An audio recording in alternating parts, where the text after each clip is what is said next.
Halo, apa kabar kalian semua? Semoga senantiasa bahagia selalu dan dilancarkan rezekinya.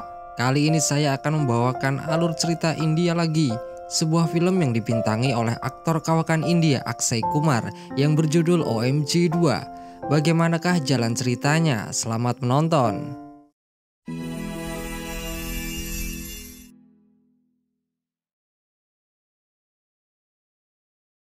Kanti adalah seorang pria yang sangat religius. Dia tinggal di sebuah tempat yang dekat dengan kuil tempat peribadatan orang Hindu.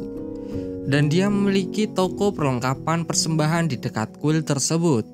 Dia tinggal bersama istrinya dan dua anaknya yang bernama Vivek dan Damu. Male cod, female slot. Saat dia sedang bekerja menjadi tour guide buat para wisatawan kuil, tiba-tiba Kanti menerima telepon dari istrinya. Istrinya mengatakan bahwa anaknya yang bernama Vivek dilarikan ke rumah sakit. Kanti bertanya kepada dokter apa yang sedang terjadi dengan anaknya. Dokter menjawab kalau anaknya menelan 3 buah pil kejantanan pria. Lalu Vivek melakukan masturbasi hingga tidak terkontrol dan mengalami masalah pada alat kelaminnya. Kanti yang religius itu kaget mendengar anaknya melakukan hal itu. Namun dokter memberikan pengertian kalau masturbasi merupakan sesuatu yang alami yang terjadi pada semua manusia. Dokter melarang Kanti untuk memarahinya. Dokter meminta untuk memakluminya dan memberikan pendidikan seksual yang benar kepada anaknya. Karena kalau nanti dimarahi, hal itu bisa berakibat buruk ke mental si anak. Kemudian Kanti keluar ruangan dokter. Ibu Kanti bertanya apa yang sedang terjadi dengan Vivek. Kanti tersenyum sambil berkata, Vivek baik-baik saja dan cuma terkena asam lambung. Walaupun sebenarnya masalahnya bukan itu, tetapi karena masalah masturbasi terlalu tabu dan aneh untuk dibicarakan, jadi Kanti menutupinya. Dan Kanti mewanti-wanti istrinya kalau ada tetangganya yang bertanya untuk mengatakan apabila anaknya cuma sakit lambung. Lalu Kanti menghampiri Vivek. Vivek terlihat sangat malu saat bertemu ayahnya. Kanti ingin marah namun teringat pesan dokter kalau memarahinya malah akan merusak mental sang anak. Kanti kemudian membawa Vivek pulang ke rumah. Saat pulang, Vivek sudah ditunggu oleh beberapa tetangganya yang ingin menjenguk. Kanti lalu menyuruh Vivek untuk istirahat ke kamarnya karena takut ditanya-tanya oleh tetangganya. Keesokan harinya, Kanti datang ke sekolah. Kanti melihat Zahir dan memanggilnya. Kanti ingin tahu kejadian yang sebenarnya, apa yang terjadi dengan anaknya. Zahir lalu menceritakan kejadian sebenarnya. Pada saat itu, sekolah sedang mengadakan pertunjukan tarian salsa. Sekolah memasangkan Vivek dengan Shopee sebagai penari utamanya. Namun ada salah satu teman sekelas yang bernama Romil yang menyukai Shopee. Romil cemburu dan iri kepada Vivek. Keesokan harinya, tiba-tiba Romil yang menari dengan Shopee. Vivek terkejut dan menanyakan kepada gurunya.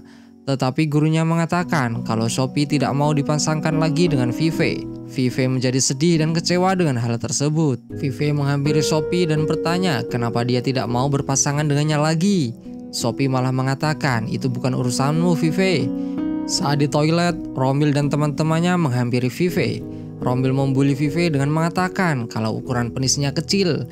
Hal itu terlihat dari jari telunjuk Vivek yang pendek.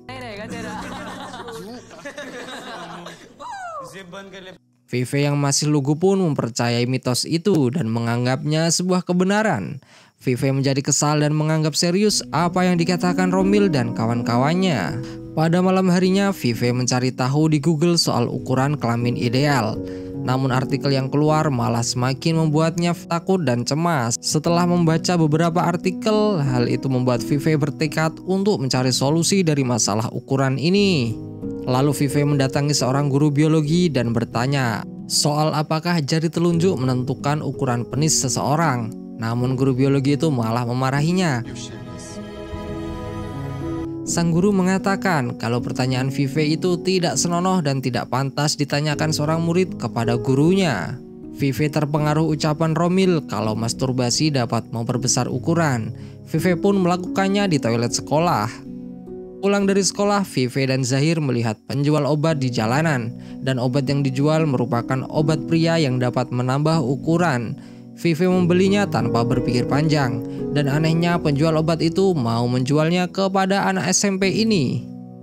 Selama beberapa hari, Vive meminum 10 botol obat itu, namun tidak ada perubahan sama sekali. Vive frustasi dengan hal tersebut. Lalu Vive melihat baliho, kemudian dia menghampiri alamat klinik itu. Dokter itu mengetes menggunakan alatnya yang tampaknya sudah disetting itu. Lampu merah menunjukkan tekanan rendah, lalu dokter memberikan sebuah resep obat untuk diminum. Namun sama saja, Vive merasa tidak ada peningkatan sama sekali. Kondisi Vive semakin memburuk, dia menjadi hilang fokus saat belajar dan malah sibuk dengan ukuran. Teman Romil menipu Vive kalau ada sebuah apotek yang menjual pil pembesar. Vive datang dan membeli pil itu, namun anehnya penjual itu mau menjualnya kepada seorang bocah kecil. Pada malam harinya karena terlalu bersemangat, Vive langsung menelan 3 buah pil itu dan efeknya sampai harus dibawa ke dokter. Kanti pulang menemui Vive. Vive menangis karena perasaan bersalah dan malu. Kanti kasihan melihat kondisi Vive.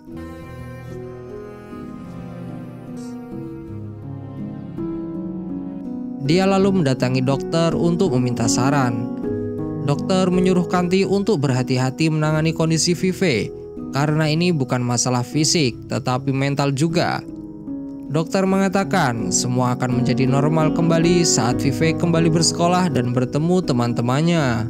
Keesokan harinya, Kanti mengantar Vive untuk bersekolah lagi. Kanti tiba-tiba dipanggil kepala sekolah. Ternyata ada sebuah video yang tersebar di internet dan diketahui oleh pihak sekolah. Kanti diperlihatkan sebuah video Vive yang sedang melakukan masturbasi di toilet sekolah.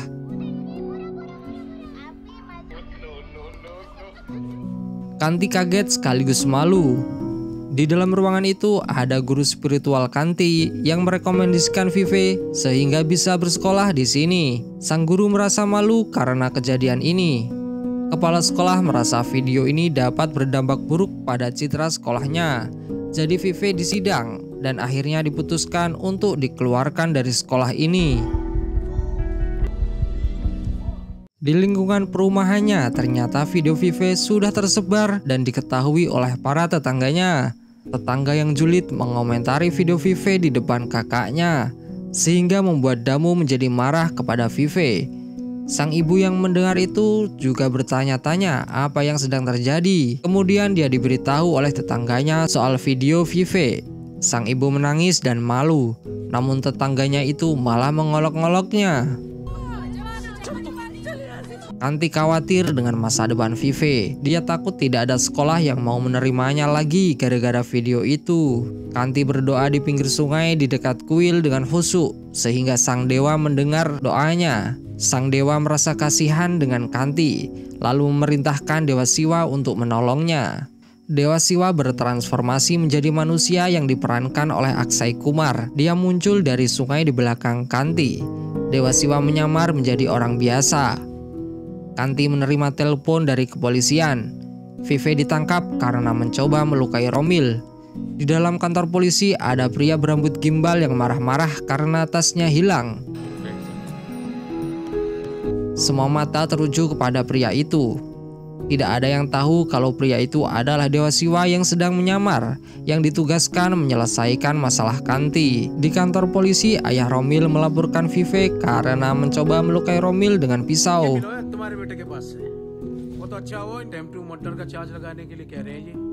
Pengacara Kanti meminta ayah Romil untuk berdamai, karena ini masalah sepele seorang anak-anak.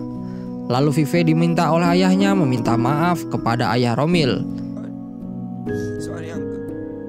Vive menangis menyesali perbuatannya.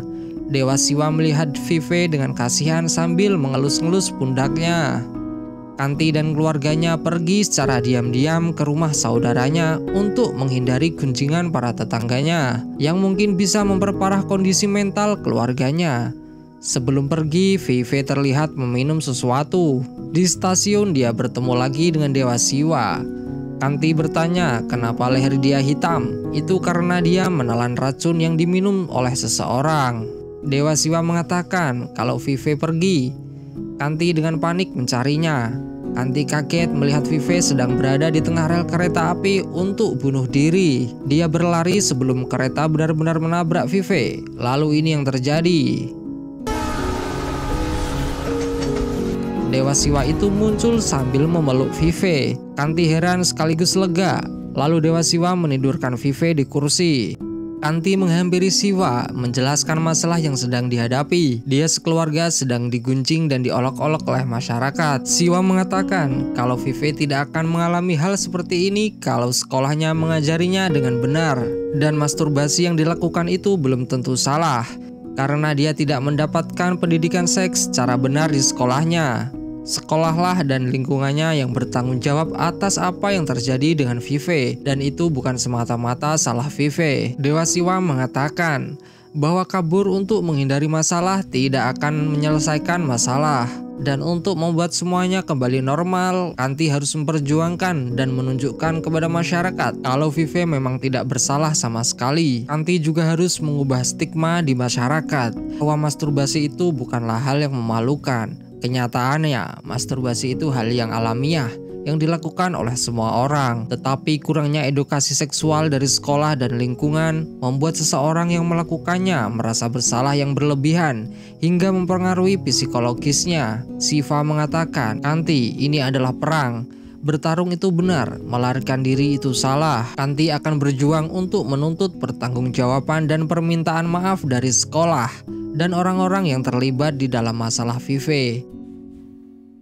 Kemudian Kanti membangunkan Vive dan keluarganya untuk kembali pulang. Keesokan harinya, Kanti menghampiri pengacaranya yang bernama Bundela, meminta dibuatkan tuntutan permohonan maaf kepada Vive yang ditujukan kepada penjual obat, dokter klinik, pemilik apotek, dan pihak sekolah Gian Internasional, di mana semua pihak itu bertanggung jawab atas apa yang dialami oleh Vive saat ini.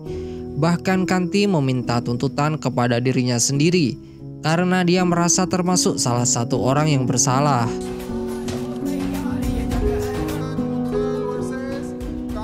Tiba waktunya sidang dari tuntutan itu dilaksanakan. Semua orang yang dituntut menghadiri persidangan itu. Hakim bingung karena nama pemohon dan tergugat sama, yaitu Kanti Mughal. Pengacara menjelaskan kalau Kanti sebagai pemohon juga menuntut dirinya sendiri.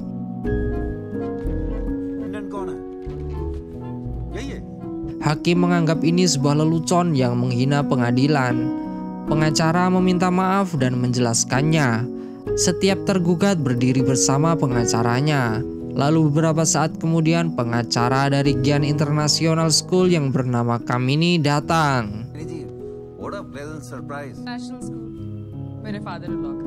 Bundela menjelaskan kalau anak dari kliennya dikeluarkan dari sekolah karena kasus video tidak senonoh. Lalu Bundela menyalahkan penjual obat, dokter klinik, dan kurangnya pendidikan seksual dari sekolah, termasuk Kanti sebagai orang tuanya yang bertanggung jawab atas dikeluarkannya Vive dari sekolah. Pengacara Bundela mengatakan Kanti menuntut mereka untuk meminta maaf atas kejadian yang menimpa anaknya, sehingga Vive bisa bersekolah kembali dan menjalani aktivitas dengan normal lagi. Kamini tiba-tiba memanggil semua pengacara termasuk Bundela dan berunding. Setelah perundingan itu tiba-tiba Bundela mengundurkan diri menjadi pengacara Kanti. Karena dia takut putrinya yang juga bersekolah di Gian akan dijadikan saksi. Bundela pun pergi dari ruang tersebut. Kamini menganggap ini tuntutan tidak penting dan tidak perlu diteruskan. Kemudian Kanti berdiri menghampiri hakim dan meminta sidang ini ditunda. Lalu hakim menyetujuinya. Kanti dan adik iparnya pulang kembali ke rumah. Dia melihat keributan yang terjadi di rumahnya. Istrinya terlihat sedang memarahi Damu karena menyalahkan adiknya. Damu diolok-olok oleh teman-temannya karena video viral Vive. Kanti melihat sebuah tas jatuh dari lemarinya, dan tas itu berisi buku-buku yang membahas soal seksualitas. Lalu kemudian dia mempelajari buku-buku tersebut. Adik iparnya bertanya buat apa. Kanti menjawab sedang mencari argumen-argumen untuk melawan pihak sekolah di pengadilan. Di hari persidangan, Kanti datang lebih awal. lalu membersihkan meja, kursi, dan seluruh ruangan sidang. Dia juga melepas alas kakinya di tempat sidang. Hakim terkejut karena mejanya tampak sangat bersih dan ada banyak bunga-bunga. Hakim bertanya kepada Kanti kenapa dia melepas alas kakinya, padahal ini bukanlah kuil. Kanti menjawab, baginya ini adalah kuil keadilan. Kanti juga mengatakan kalau dia akan menjadi pengacara dan membela kasus anaknya. Persidangan dimulai. Kamini mengatakan kalau Vive melakukan kesalahan di sekolah, yaitu melakukan masturbasi di toilet, dan pihak sekolah mengeluarkan Vive karena salah secara moral.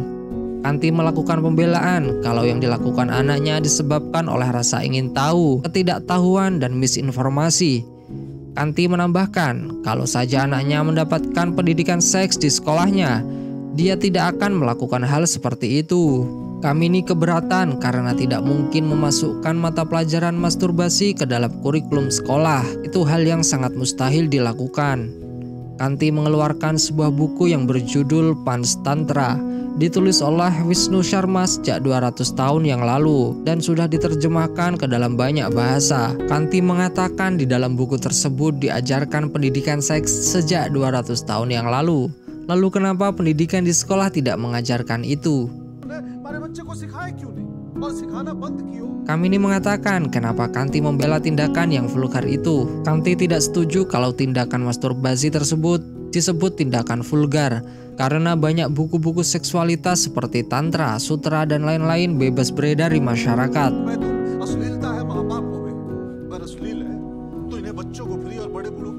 Hakim mengatakan ada benarnya apa yang dikatakan oleh Kanti. Hakim akhirnya mau mendaftarkan kasusnya dibahas untuk di persidangan selanjutnya. Rumah Kanti didatangi oleh guru spiritualnya. Dia mengatakan kalau nama baiknya tidak ingin tercemar gara-gara perkataan Kanti. Guru spiritual itu marah kepada Kanti dan meminta untuk meninggalkan rumah dan tokonya yang merupakan milik sang guru.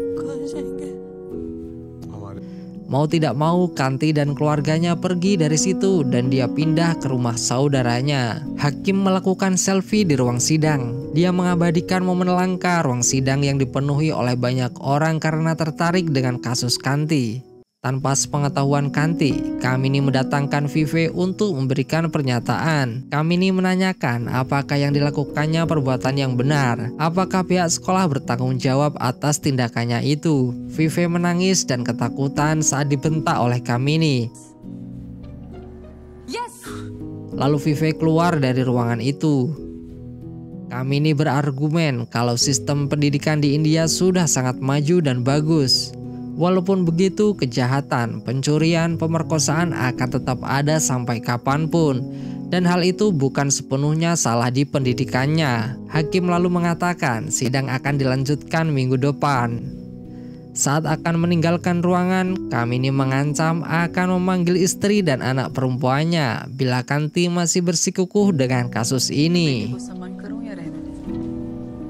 Pada malam hari saat hendak menyiapkan tempat untuk tidur, Kanti mendengar suara berisik dari luar rumahnya, lalu dia menghampiri suara tersebut. Ternyata Dewa Siwa sedang mabuk sambil bernyanyi di bawah sebuah pohon.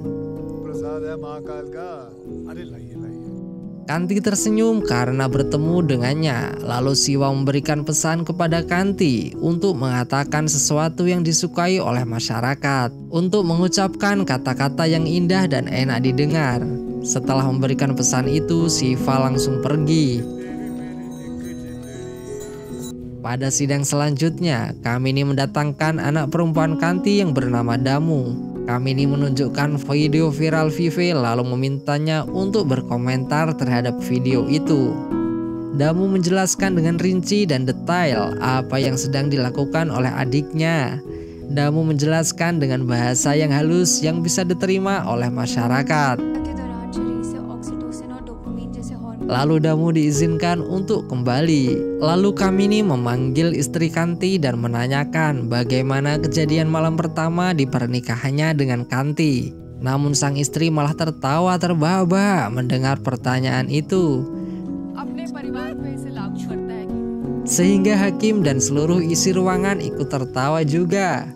Istri Kanti menjawab jika saat itu dia sedang tidur berdua, lalu lahirlah 2 orang anak.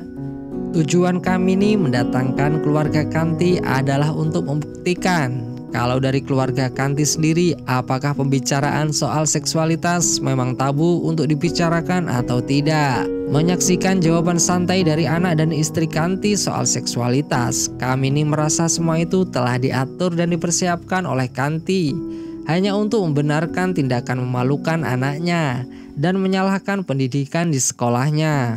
Kamini memanggil seorang pelacur yang menyekolahkan anaknya di Savodia International School. Kamini berpendapat kalau sekolah yang dituntut karena permasalahan seksualiti juga mendidik anak dari seorang pekerja seks. Saat upacara peribadatan di kuil, Kanti bertemu kembali dengan Dewa Siwa. Kanti mendapatkan petunjuk lagi dari perkataan Siwa yang tampaknya ngawur bagi sebagian orang. Dewa Siwa terus mengoceh di tengah orang-orang. Polisi di dekatnya menganggapnya gila. Sidang dilanjut kembali. Kanti mendatangkan pekerja seks yang kemarin hadir dan bertanya kepada pekerja seks itu apakah dia menikmati apa yang dilakukannya saat melayani pelanggan. Dia menjawab tentu saja tidak, bahkan ada beberapa pelanggannya yang memperlakukannya dengan kasar. Kanti mengatakan kalau saja pelanggan tersebut berpendidikan dan diajari tentang pendidikan seksual sejak dini, tentu saja dia tidak akan melakukannya. Lalu giliran penjual obat maju ke mimbar. Kanti meminta dia mempraktekkan bagaimana dia mempromosikan produknya. Semua orang di dalam ruangan tertawa mendengar apa yang dikatakan penjual obat itu. Lalu dokter ahli menjelaskan soal obat tersebut. Dokter itu mengatakan obat tersebut tidak memberikan dampak apapun. Dokter klinik maju ke mimbar sambil membawa alat pengetes kejantanan.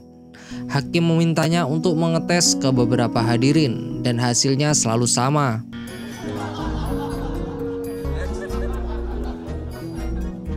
Artinya alat tersebut telah disetting ke indikator yang menyatakan tekanan rendah. Dengan begitu orang akan percaya dan mau membeli resep obatnya.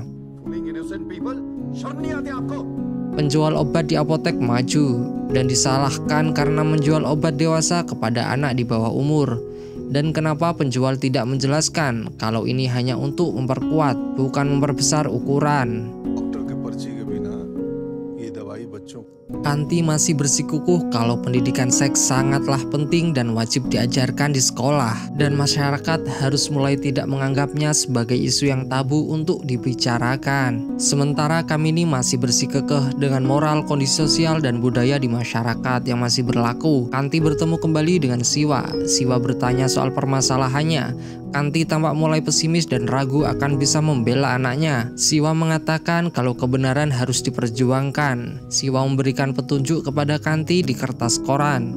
Kanti lalu merenungkannya. Lalu dia mulai mencari argumen dari buku-buku untuk melanjutkan perjuangannya membela sang anak. Pada sidang selanjutnya, Kanti memperlihatkan poster anatomi tubuh wanita dan pria. Dia menjelaskan kalau gambar itu sudah sejak lama dipajang di lab sekolah, dan itu bukanlah sesuatu yang vulgar, itu adalah pengetahuan. Kanti juga mempermasalahkan soal penyebutan alat kelamin yang sering disamarkan. Hal itu bertolak belakang dengan sains yang jujur dan terbuka. Kanti menjelaskan bagaimana proses manusia melanjutkan generasinya, yaitu dengan bertemunya vagina dan penis, lalu menjadi kelahiran baru yang membawa generasi hingga saat ini. Kanti mengatakan kalau penjelasan sains seperti itu tidak pernah diajarkan di sekolah.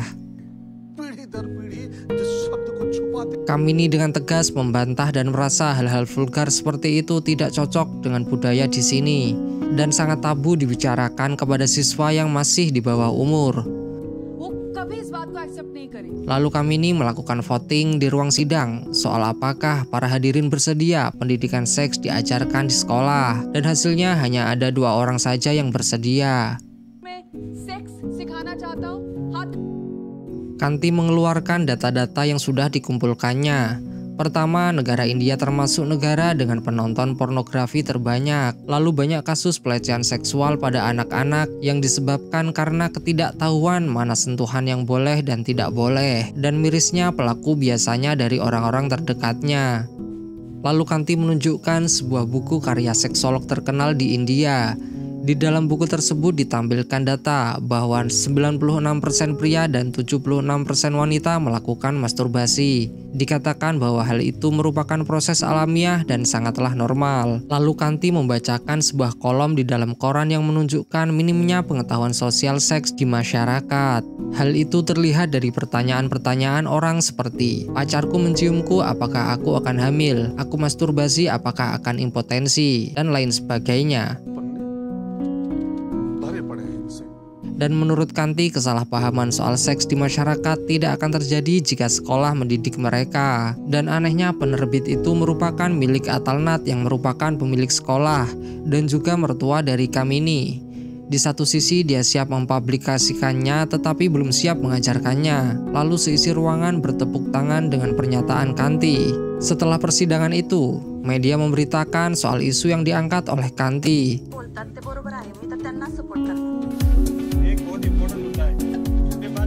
Dan masyarakat mulai setuju dengan apa yang disampaikan oleh Kanti. Namun beberapa kelompok juga banyak yang memprotesnya. Bahkan ada yang mengusir Kanti untuk keluar dari negara India. Kanti juga mulai diundang ke televisi untuk membicarakan isu yang diangkatnya itu. Polisi mendatangi kediaman Kanti sambil membawa 72 laporan yang ditujukan kepada Kanti. Kalau dia tidak hadir, Kanti akan langsung ditangkap. Keluarganya sedih melihat apa yang dialami oleh Kanti. Kanti mendapatkan telepon dari Atalnat, memintanya untuk bertemu. Atalnat memerintahkan guru spiritualnya untuk membujuk Kanti agar mau menarik kasusnya dari pengadilan dan mau meminta maaf di depan publik jika Kanti mau menerima permintaan itu. Atalnat memberikan sebuah cek senilai 1 miliar kepada Kanti. Akhirnya Kanti terbujuk dengan penawaran itu dan mau menandatangani cek senilai 1 miliar. Saat perjalanan pulang, Kanti menjadi kurang fokus. Kanti menabrak sebuah truk dari belakang yang membuatnya dilarikan ke rumah sakit. Saat berada di rumah sakit, Dewa mendatangi Kanti. Siwa mengaku kalau dia sebenarnya adalah utusan dari Dewa Mahakal. Kanti tidak percaya. Lalu Siwa berubah wujud menjadi dewa yang asli. Menyaksikan itu, Kanti menangis memohon ampun atas apa yang dilakukannya kemarin. Siwa menunjukkan sebuah video kepada Kanti. Diperlihatkan Atalnat dan Kamini memberitahukan kepada hakim kalau Kanti melakukan itu semua atas dasar uang dan dia mau mencabut tuntutannya. Lalu Siwa mengatakan kalau apa yang dilakukan Kanti telah mendapatkan dampak positif di masyarakat. Banyak masyarakat mulai sadar soal pendidikan seksual, seperti yang terjadi di keluarga sang guru, di mana cucunya mengaku telah dilecehkan oleh pamannya sendiri.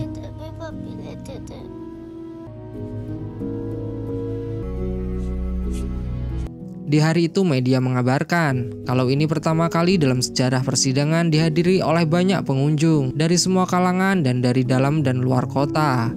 Semua penasaran dengan keputusan pengadilan soal kasus kompensasi Kanti Mughal. Siwa meyakinkan Kanti untuk menghadiri sidang terakhirnya itu. Kanti diantar Siwa menuju pengadilan memakai mobil sport.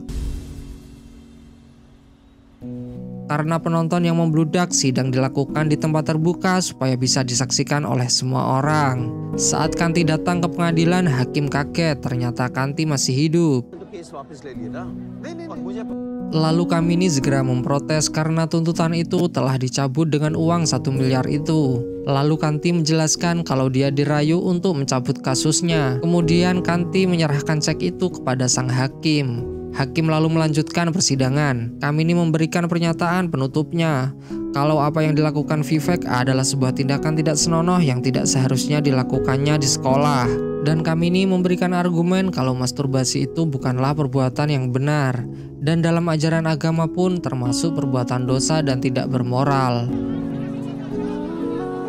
Vivek lalu muncul untuk memberikan pernyataannya kalau dia ingin kembali lagi bersekolah seperti dahulu. Vivek mengatakan kalau masturbasi yang dilakukannya bukanlah sebuah kesalahan yang besar. Kamini lalu bertanya kepada remaja yang hadir, apakah masturbasi itu perbuatan yang salah atau tidak? Lalu seorang anak muncul dengan tegas bahwa masturbasi bukanlah sebuah kesalahan dan dia juga melakukannya. Lalu satu persatu orang yang hadir juga setuju dengan apa yang dikatakan oleh Kanti.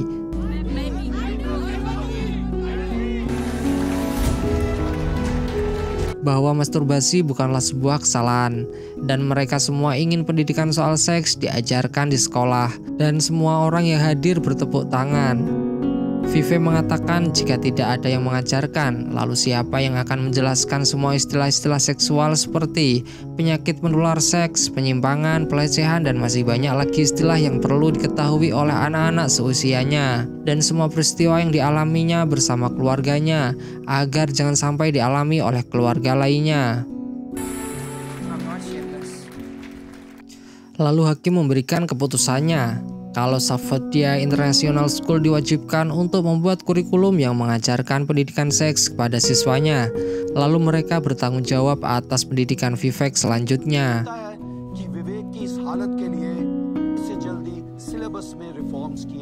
Dan semua terdakwa yang dituntut dimohon untuk membayarkan sejumlah uang kepada Kanti sebagai kompensasi.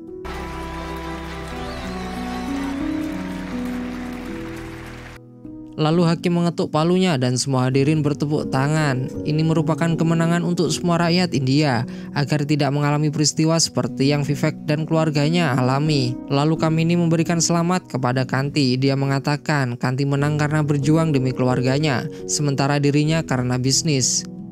Itulah ending dari film OMG 2. Sebuah perjuangan seorang ayah demi memperjuangkan keadilan bagi sang anak yang ternyata malah membawa dampak yang lebih besar dari yang dia kira.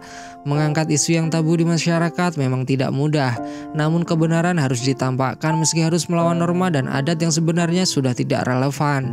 Terima kasih sudah menonton dan nantikan alur cerita film selanjutnya.